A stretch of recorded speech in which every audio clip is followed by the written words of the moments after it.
Hey, it's a great day. I'm Mike Current, Energizer, and today is day 22 on the Continental Divide Trail. So let's do this.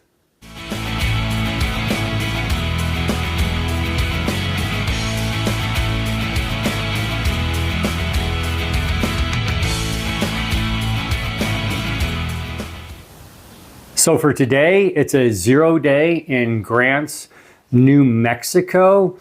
0 day is not an off day. It's just a day where you don't do any positive miles on trail. So in this video, I'm going to go through standard 0 day, and I'm also going to talk about being at a hostel. Now for this 0 day, start off the day with grabbing some breakfast, grabbing some food, because calories are always important. So going down to a little coffee shop and grabbing a bagel and some coffee is a good thing to do.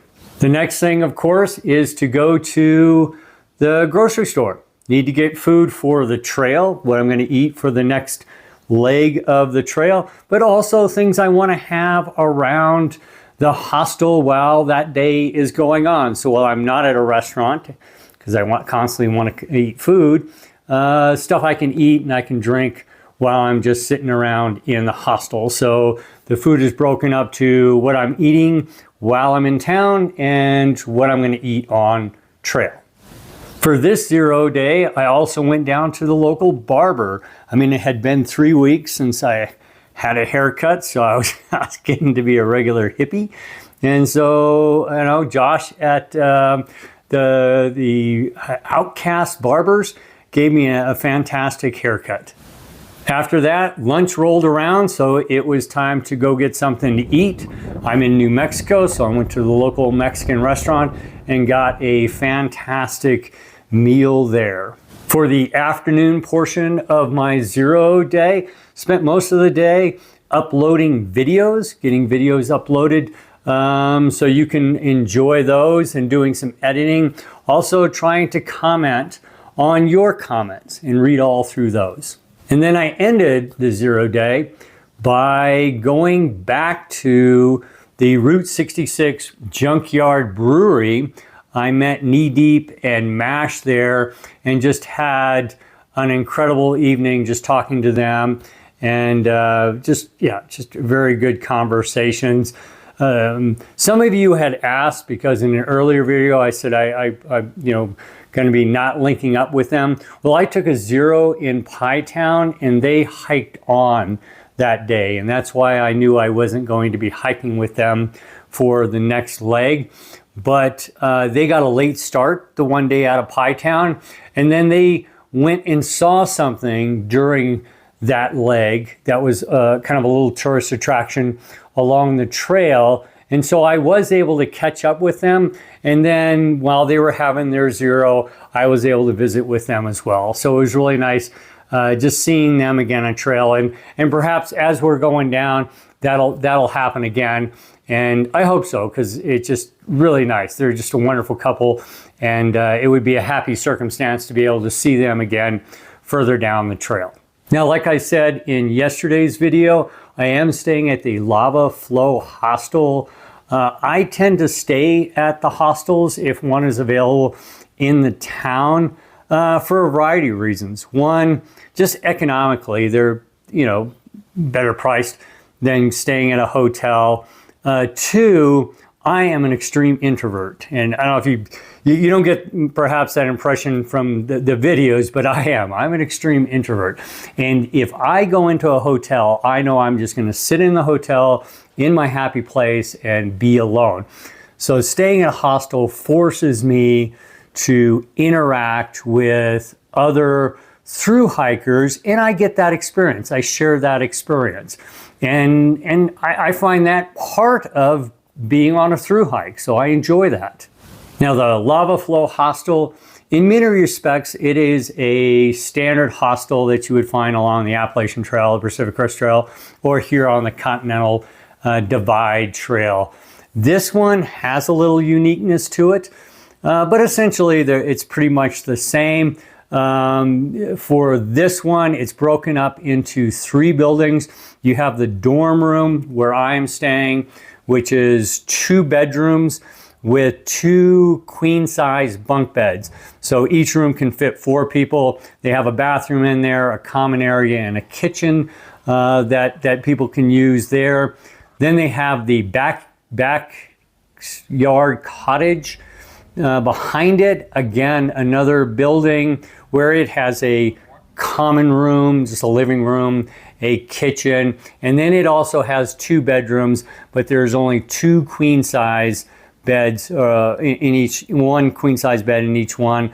So just a little bit more private experience for that that building. And then there's also a bunkhouse. And in the bunkhouse is just standard bunks stacked up, and then an outdoor shower and toiletry facilities in that one. And then there's also tenting available on the ground. So depending on your budget and what you would like to do, you can go to a hostel, this hostel here, and then you can just go online and say, well, this is the experience I want there, and this is what I can pay for that for the time I'm there. This hostel here is run on all solar power, so there's kind of a uniqueness with that, but really while you're staying here, it has very little effect on your overall daily activities.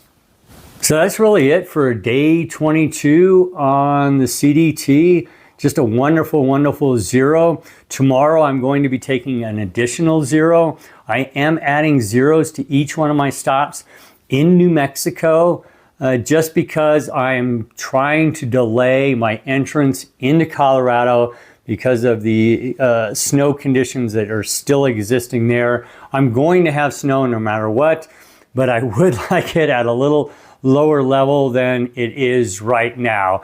To go from a purely winter mountaineering experience, what it is currently, to having a thru-hiking experience through the snow. And that's probably, by the time I get through it, that's what I'm hoping it will be, as opposed to what it is right now. So overall, it's been an outstanding 0 here. Breakfast, lunch, dinner, seeing good other thru-hikers, getting to see Knee Deep and MASH again, and spending time with them.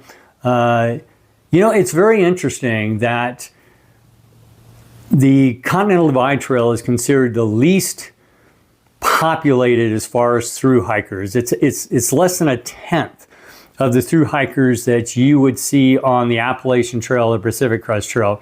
But on this trail so far, I have met more thru-hikers, I have interacted with more thru-hikers, and I've become closer to more thru-hikers on this trail than I did either on the PCT or AT. And I don't know why. I don't know why. It could be because the thru-hikers on this trail know that there's not many of us out here, so we kind of value that time together that much more. We know it's going to be precious, and so we take advantage of that. That could be possible.